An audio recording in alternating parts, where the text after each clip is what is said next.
Армысыз, құрметті тыңдарман. Қызықты хикаялар арнасына қош келдіңіз. Каналға тіркеліп, лайк басып, пікір жазып қолдай отырыңыздар. Қанат Жарасұлы кабинетіне кіріп келген жігітке басын көтеріп те қараған жоқ. Қағазына шұқшиған күйі. Сені не себепті шақырғанымды білесің бе? Деді зілді дауыспен. Биболат сүйген қызының әкесі дәл осылай қарсы алады деп ойламап еді. Бұл жаққа жеткенше қобалжып, жүрегі дүрсілдеп айтар сөздерін іштей қайталап аса бір дайындықпен жетіп еді. Есіктің алдында состиып тұрып қалған ол не деп үн қатарын білмей, басын қаси берді. Әңгімені ардан бастамай бірден айтайын. Түсіндіріп отыруға уақытым тығыз. Менің қызым Айнарадан аулақ жүр. Сен кімсің? Менің қызым кім екенін білесің бе? Көзімнің ағы мен қарашығы, жалғыз қызымның жанынан қайдағы бір жалаңаяқты көргім келмейді, деді, есіктің алдында қобалжып тұрған жігітке көз қиығында тастамай. Бірден бас салған Айнараның әкесінен мұндайды күтпеген Биболат сабыр сақтауға тырысты. Сонда да сезімін бұғып қала алмады. Қанат Жарасұлы, Айнара екеуміздің қалауымызға араласпауыңызды сұраймын. Біз бір-біріміздің сүйеміз дей беріп еді, орнынан ыршып тұрып, үстелді жұдырығымен қойып қалған Қанат Жарасұлы. Не дедің? Жоғал көзіме көрінбей қаңғыған ит. Араласпауыңызды сұраймын дейді ғой. Неге араласпаймын? Менің өмірімде осы жалғыз қызымнан басқа ешкімім жоқ. Бар дүниемді, өмірімді қызыма арнап отырмын. Енді келіп түгі жоқ көшедегі қаңғыған біреу келіп қызыма ие бола қалуын қарашы. Аулақ жүр Айнарамнан. Қарсы сөйлеуін қарашы мұның. Деді ақырып. Біз Айнара екеуміз таңдауымызды жасап қойдық деген Биболат өзіне сенімді. Сендер өз таңдауларыңды жасай салатындай кімсіңдер? Қалтаңда көк тиын жоқ, қызыма не бере аласың? Мен оны үлде мен бүлдеге орап алтын қасықпен ас беріп үлпілдетіп өсірдім.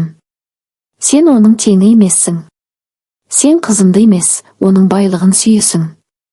Білмейді дейсің бе сен сияқтыларды? Бар мүлкіне ие бола қалғың келеді ғой. Қателесесің. Мен тірі тұрған кезде сен сияқты жалаң аяқтарды маңына да жолатпаймын деген Қанат Жарасұлы жігітке кабинеттен шығуға бұйрық берді.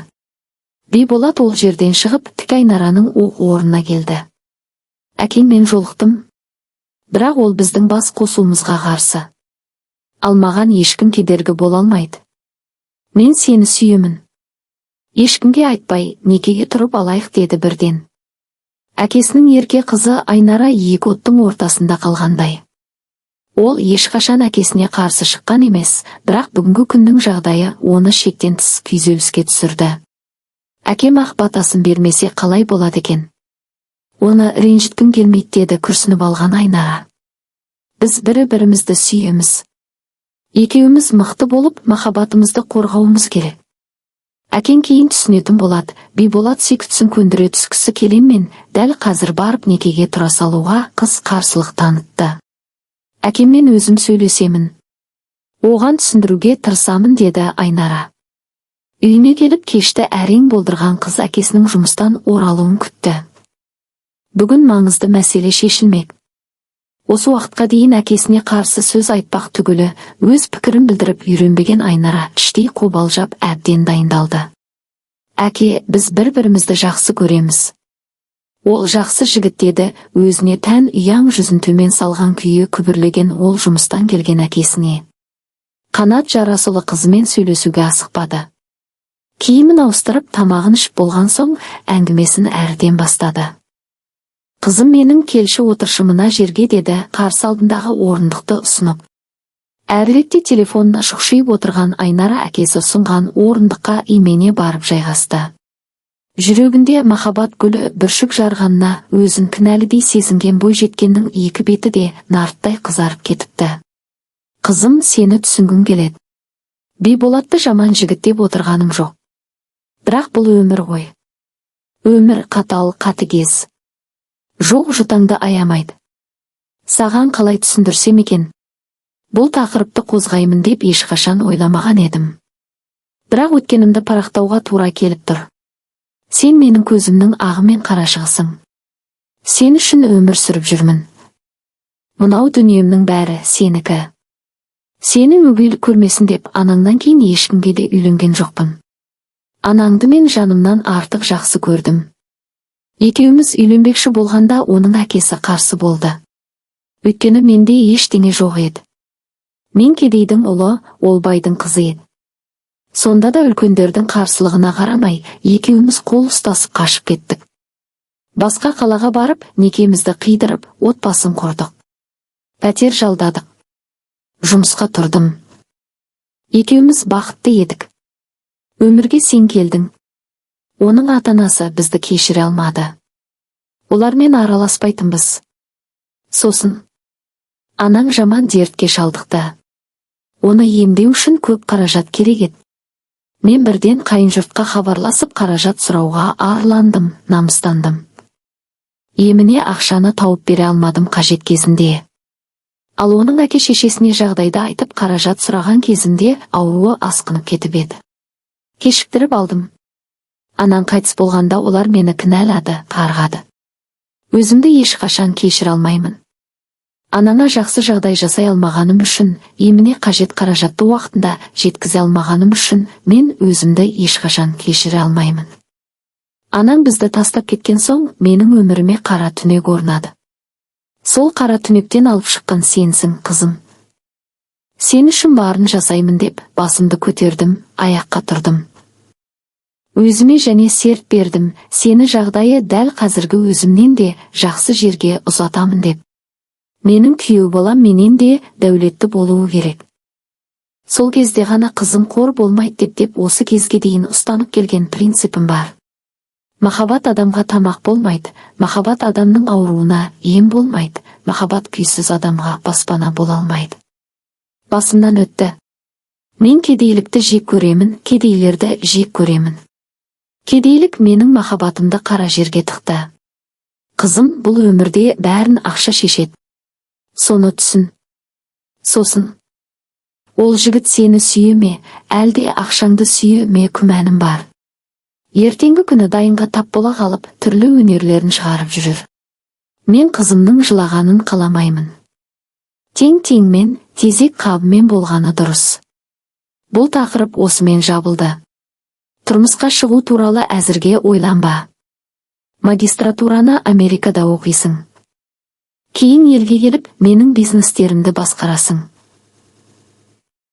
Мен осынша тірліктерінің бәрін кімге қалдырамын? Кім ары қарай игере алады дейсің? Деген әке қызына алғаш рет қату сөйледі. Айнараның жүрегі сыздап қоя берді. Ол әкесін қатты жақсы көреді.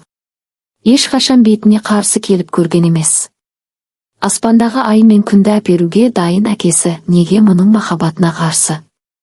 Әке, мені түсінгеніңізді қалаймын дей беріп еді, қанат жарасылы столды әдетіне салып, жұдырығымен қойып қалды. Қыздың үні өшті. Айнараның Биболатқа деген сезімі мөлдір бұлақтай таза, мұхиттай терең.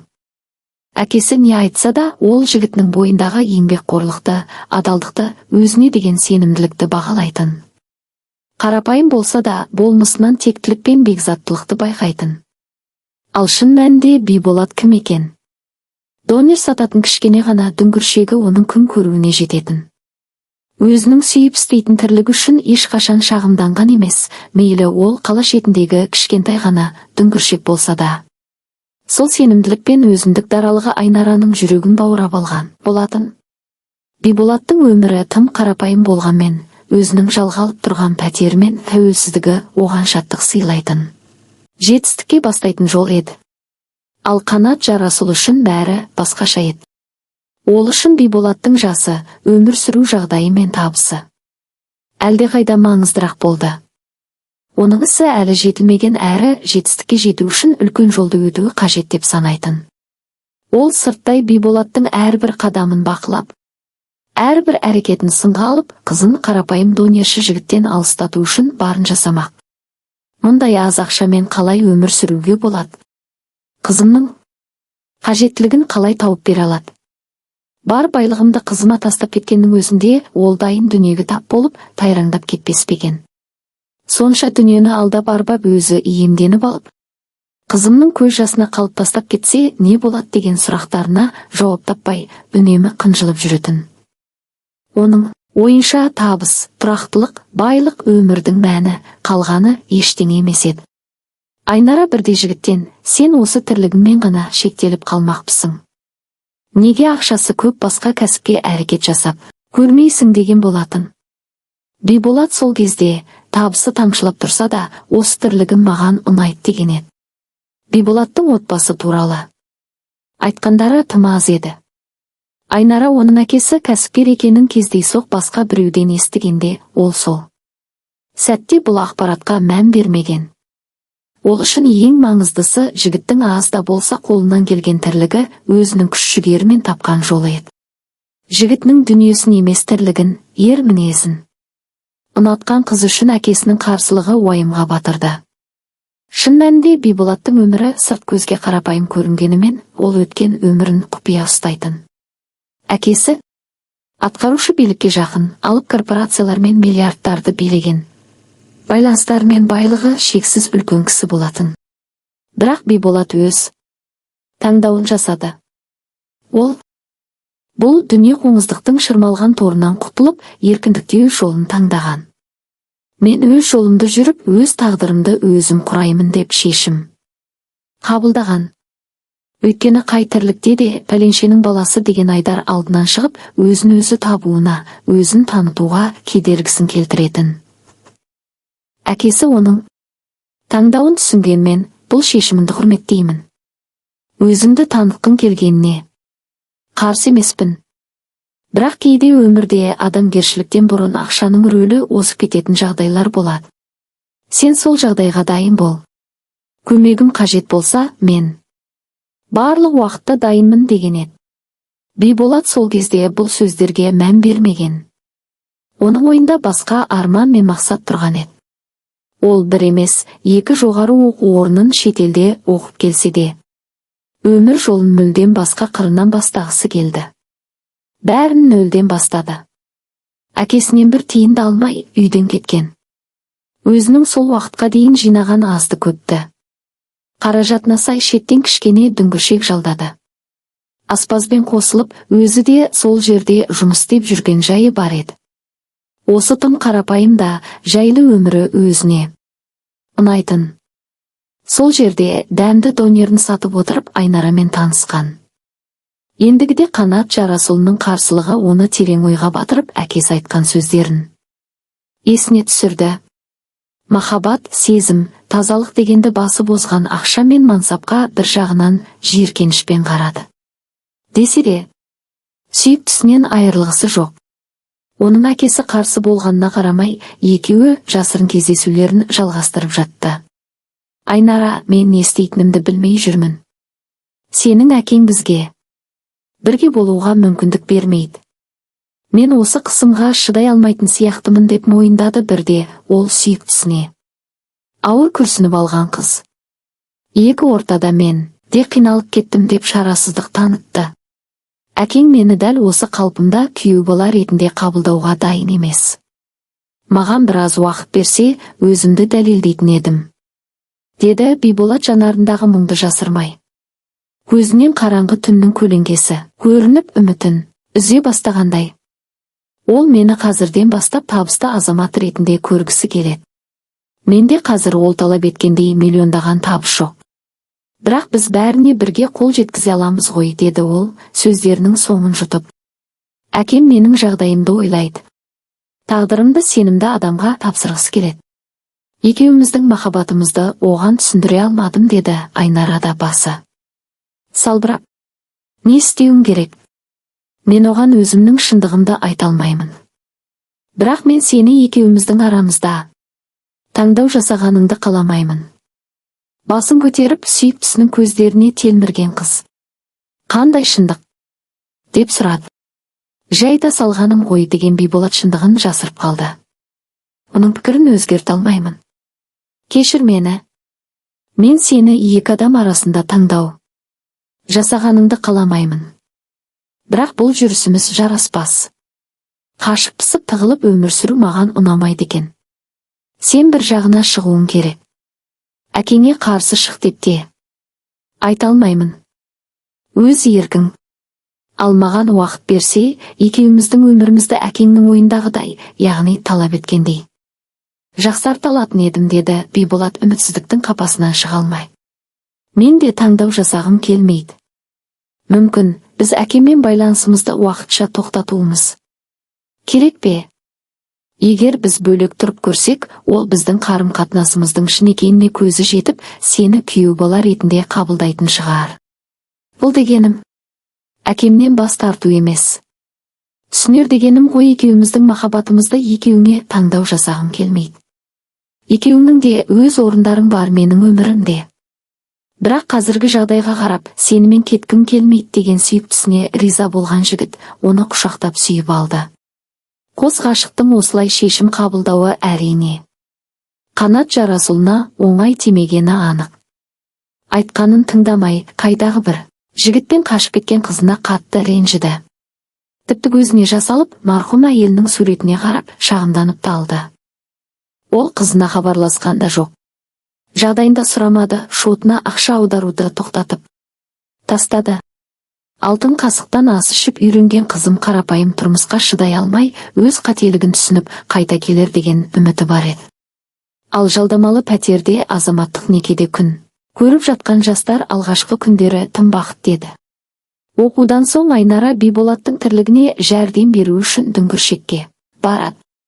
Сол жерде жүріп тамақтанып алып, кешкі серуен, кино, саябақты аралап, өмірлерін көңілді өткізіп жатты.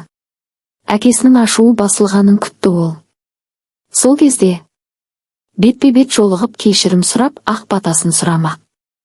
Бірақ үйдегі көмекші қыз хабарласып, әкесінің науқастанып ауруханаға түскенін хабарлады. Көзінен жасы тоқтамай еңіреген ол, бәрі менің кесірімнен. Әкемнің жүрегі нашар екенін біле тұра, мен оны тастап кеттім. Оңбағанмын мен. Қара басымды ойлап, әкемді жалғыз тастап кеткенім үшін ол ауырып қалды, деді жігітіне мұңын бөлісіп. Биболат оны түсінді. Мұндай жағдайда түк болмағандай қарап отыруға болмайды. Ол іштей қимай тұрса да, жүрегі мың бөлшекке тарап қиналса да, сүйіктісін еркіне жіберді. Әкеңе бар, ол ауырып жатыр.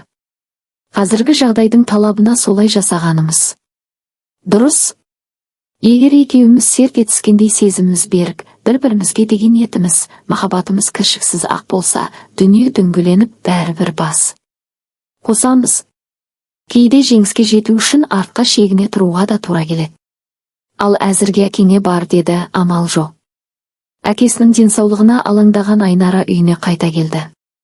Қызының келгеніне көзі шырақтай жанып, денесіне жан біткендей болған Қанат Жарасұлы төсектен тұрды. Бірін-бірі үнсіз түсініскен әке мен қыз Биболат жайында ауыз ашпады. Ол тақырыпты мүлдем жауып тастады. Қанат Жарасұлы енді уақыт өткізбей, қызын тез арада Америкаға оқуға жібермек болды. Бар мүмкіндігімен қаражатын пайдаланды. Ол үшін ал Айнара әкесінің амандығы үшін оның бар айтқанына көнуіне тура келді. Жігіт табылар, әкенің орны бөлек. Махаббатын қимай қиналса да, ол бірер күннен соң басқа құрлыққа ұшып кете барды. Арадан уақыт өтіп жатты.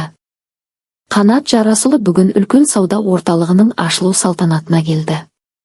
Кілең мен сығайлар жиналған. Естуінше құрылысы басталып тоқтап қалға үлкен ғимаратты бір жас кәсіпкер жігіт сатып алып, осылай ойын-сауық әрі сауда орталығына айналдырыпты. Жылдам әрі тез біте қалған бұл орталықтың иесі кім екеніне өзінің қызығушылығы да басым. Жап-жас жігіт екен.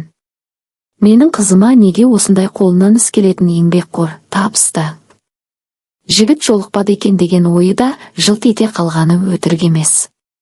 Қаланың көркіне айналатын бұл орталықтың ашылу салтанатына атынан ат үркейтін, мұның тірлігін мың орап алатын, ел алдында жүрген үлкен кәсіпкер кісінің келе жатқанын есітті. Бұл кештен қалмау керек. Қалайда сол үлкен кісінің қолына алып қайту керек. Қанат Жарасұлы солай ойлап еді. Аумағы ат шаптырым зәулімде жарқыраған ойын-сауық және сауда орталығының ашылу салтанатында сол үлкен кісінің өзі сөз бастады. Жиналғандар тына қалған адам көп келсе де, шыбынның ызыңы естілетіндей Мен бүгін қуанып тұрмын.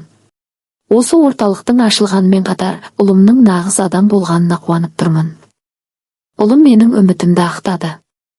Осыдан біраз уақыт алдын ол менің ықпалымсыз өзін дәлелдеу үшін үйден кетіп еді. Әрекет жасап көрді. Бірақ өзінің кішігірім кәсібімен шектеліп қалса, уақыт жоғалтатынын білді. Ал уақыт, байлық. Одан бұрын ол бұл жетістікке ерте жеткісі келді. Себебін өзі ғана білер. Ол тым асығыс болды.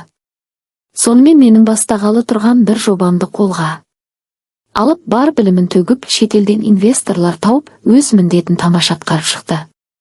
Нәтижесінде өзінің еңбекақысын адалымен иеленіп, міне, өздеріңіз көріп тұрған осы орталықты ашты. Мен ұлыммен мақтанамын. Баламның тірліктеріне қарап отырып, жас кездегі өзімді көргендей боламын. Ал балам, жұмыстарыңа сәттілік деген ол баласына үнтаяқты ұсынды. Шырттай киініп алған жігіт үнтаяқты алып, сөз бастағанда Қанат Жарасұлының көз алды тұманданып қоя берді. Биболат, қой бұл. Құлағы шыңылдап, көзі қарауытып, жас жігіттің не айтып тұрғанын ести алмады. Бар есіткені, әке, сіз маған сендіңіз. Сіздің сол сеніміңіз мені алға жетеледі. Сіздің айтқан сөзіңіз де ешқашан есімнен кеткен емес. Кейде адамгершіліктен бұрын ақшаның рөлі көп ойнайды. Ондай кезде жүнің жығылмасын. Ақша табылады. Ал сенің бойындағы адами қасиет кез келгеннің бойында кездесе бермейді. Қандай жағдай болса да рухыңды түсіріп, болмысыңды жоғалтып алма деген едіңіз. Ақшаның адам өмірінде көп рөл емес, шешуші рөл атқаратынына көзім жетті. Өзім қалаған қарапайымда, тыныш өмірінен бас тартып, жағдайын талап еткендей менде қалталылардың қатарынан көріне алады екенмін. Осы жерде бір кісі отыр. Кім екенін көрсетпей-ақ қояйын. Мен сол кісіге де рахмет айтқым келеді. Өмірдің ащы шындығын көрсетіп көзімді ашып берді. Өкпем жоқ ол кісіге. Өмір солай екен деген сөздерін ғана ұқты. Орнына шегелеп қағып тастағандай Қанат Жарасұлының сол кездегі күйі аянышты еді. Өкінішпен қатар ұятта жанын қысып барады. Жұрт түгел тарқаған соң ол орнынан тұрып Биболаттың алдына келді. Жарайсың балам деді де, басқа не айтарын білмей тілі күрмеліп тұрып қалды. Ал Биболат болашақ қайнатасына кек сақтамады. Елпелектеп қолын алып жағдай сұрады. Әкесімен таныстырып, жақсы сөздерін айтып қуанып жүр. Өз-өзінен қуыстанған Қанат Жарасұлы бұл кеште еркін отыра алмады. Маңдайы шып-шып терлеп, өзі бір өте ұятты тірлік жасағандай қысылып жүрді. Үйіне келіп те төрт қабырғаға сыймай бөлме ішінде сенделіп жүрді де қойды. Телефонына қайта-қайта қарайды, қызының қоңырау шалатынын жүрегі сезеді. Ойлағандай-ақ қызы телефон соқты. Бап жаңалықтардан көрдім деп үнсіз тұрып қалды телефонның ар жағында. Иә, өзім де есеңгіреп жүрмін әлі. Кім ойлаған десеңші? Өте ұятты тірлік болды деді Қанат Жарасұлы. Арадан жылға жуық уақыт өткенде Биболат пен Айнара шаңырақ көтерді. Ауқатты орта 30 күн ойын, 40 күн тойын өткізді қос ғашықтың. Олар бірін-бірі түсіністі. Жеңіске жету үшін де кейде артқа шегінуге тура келеді. Ең бастысы бір-бірімізге деген ниетіміз түзу, сезіміміз берік болса болды демеп пе еді Биболат. Махаббат бәрінен де жоғары екенін кім жоққа шығармақ. Жүрегіндегі махаббат үшін ғана Биболат өзі қалаған қарапайым тұрмыстан бас тартып, намысына тиген қайнатасын кешіріп, үлкен тірліктерге білек сыбана кірісті емес пе? Биболат пен Айнара қазір Америкада тұрады. 2 перзент тәрбиелеп отырған бақытты отбасы. Каналға тіркеліп, лайк басып, пікір жазып қолдай отырыңыздар.